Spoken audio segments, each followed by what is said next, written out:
ស្ដាប់បទបញ្ជានៃការប្រកួតប្រដាល់គុនខ្មែរពីលោកកញ្ញាកណ្ដាលលោកនួនវុធី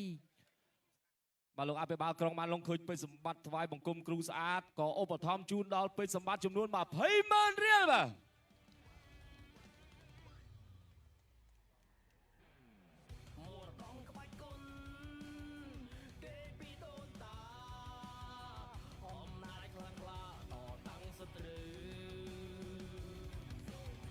ស្មារតីមួយមុនប្រយុទ្ធបាល់ភ្លឺ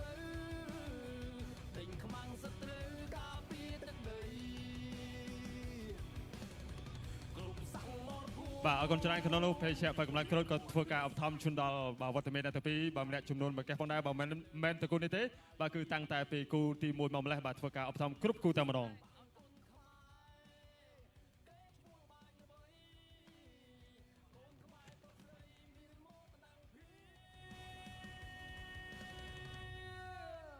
បាទគ្រូតូចគ្រូតូចមកដាក់មកឲ្យទឹកគ្រូធំនៅឯក្លឹបនោះកំពុងតែទស្សនាបាទពេជ្រសង្ហាប្រាប់ក្បាច់ពេជ្រសម្បត្តិរហូតដល់តែប្រកួតម្ដងបើនៅក្លឹបវិញស៊ីផ្ដៅរហូតបាទ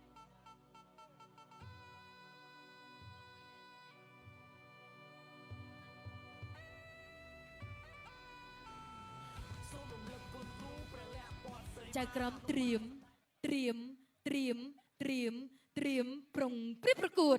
គ្រុឌគុនខ្មែរគូការពារនឹងដណ្ដើមខ្សែក្រវ៉ាត់លក្ខណៈកងជិញម្រាមកម្ពុជាទូគី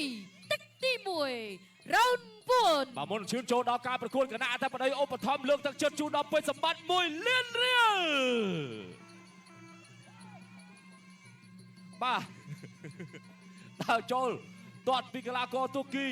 ទាត់ហើយក៏ឆ្លេឆ្លាបានតែសិនពេជ្រសម្បត្តិរាប់ប្រឡោះវាយសិនកងជ័យមរៀមជាពេជ្រសម្បត្តិគឺថាសបាយណែពាត់ដល់ចូលពេជ្រសម្បត្តិទាត់លើមួយគិចផុតស្ដីក្បីអាឆ្វេងពេជ្រសម្បត្តិដល់ចូលជាបន្តទាត់កាត់ជើងក្រោមពីកីឡាករមេណានស៊ីហានលីអូក្លូបាទជំរឿជាទូគីពេជ្រសម្បត្តិបោះដៃឲ្យចូលមកពេជ្រសម្បត្តិដេញតាមវាយកាត់ពីលើអីចាស់គិចផុតណែ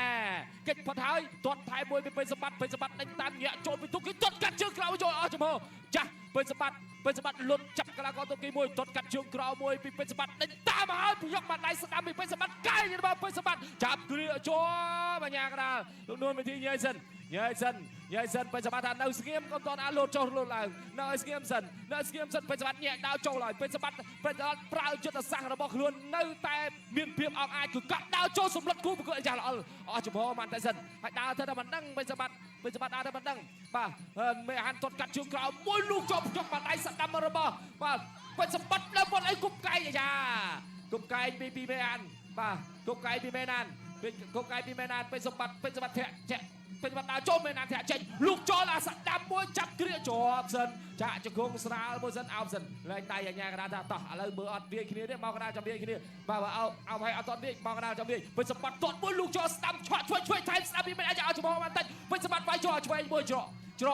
ផ្លោះគុំដេញតាមមកនាងវត្តកន្ទុយថែមស្ដាំមួយទៀតចាប់ជើងជាប់បាទអាយយបាទរៀងធ្ងៀមមកទេដើរចូលជាបន្តពីពេជ្រសម្បត្តិដេញតាមទាត់កាត់ជើងក្រោមមេណានវាយកាត់លើឆ្វេងថែមស្ដាំវត្តអាឆ្វេងមួយទៀតពីមេណានពេជ្រសម្បត្តិទាត់កាត់ជើងក្រោមមេណានវាយកាត់អាឆ្វេងចាប់អោបជាប់ពេជ្រសម្បត្តិបលេះខ្លួនចេញទៅទាំងទ្វេបាទទៅទាំងទ្វេបាទមេណានគេថាគេដែរស្គាល់ទេពេជ្រសម្បត្តិទ្របមើលតែម្ដងមកកាលតែម្ដងតែមិនសូវចាប់យកចិត្តទុកដាក់ឯណាលោកចូលឲ្យស្ដាំដេញតាមមកឆ្វេងថែមស្ដាំវាយចូលទុំសុំមេណានវត្តខាងលើសងមកវិញចាប់គ្រាមើលកាយ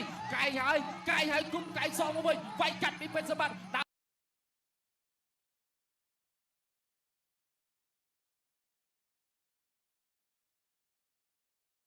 ចូលចាយមកឆ្វេងស្ដាំ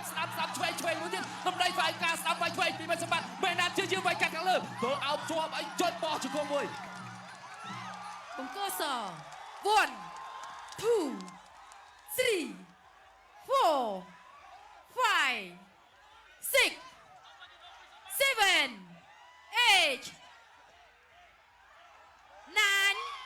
10មិនអាចបន្តដំណើរទៅមុខបានទៀតទេពេជ្រសម្បត្តិ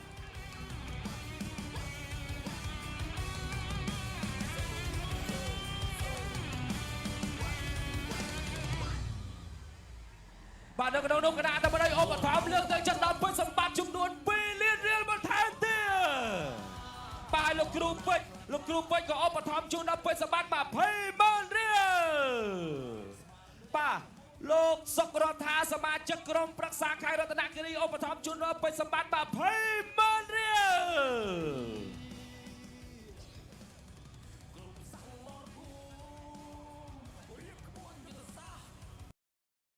បាត់របស់ពេជ្រសម្បត្តិបាននៅតែរក្សាខ្សែក្រវ៉ាត់របស់ខ្លួនបានយើងទស្សនារូបភាពយឺតទាញមកត្រង់នេះបាទប៉ុន្តែគេថាចូលកណ្ដាប់ដៃរបស់រៀង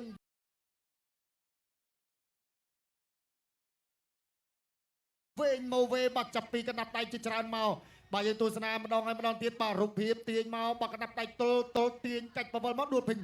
បាទមែនតើទៅគឺជាក់ស្ដែងយើងឃើញថាពេជ្រសម្បត្តិគឺគាត់ប្រើកណ្ដាប់ដៃដ៏ធ្ងន់របស់គាត់បាទធ្វើឲ្យកីឡាករមីណាន់មកពីប្រទេសទួរគីនឹងរៀងបាទបាត់បង់ស្មារតីបាទតាមពីការប្រកួតចូលប្រមាណដៃមកម្លេះបាទចឹងអបអរសាទរបាទទៅដល់កីឡាករពេជ្រសម្បត្តិបាទចឹងសម្រាប់បេក្ខភាពដែលប្រកួតបែបកង់ចេញព្រាមបែបនេះបាទពិបាកបន្តិចបាទសម្រាប់មកប៉ះជាមួយនឹងពេជ្រសម្បត្តិគេថាពិបាករកដៃគូបន្តិច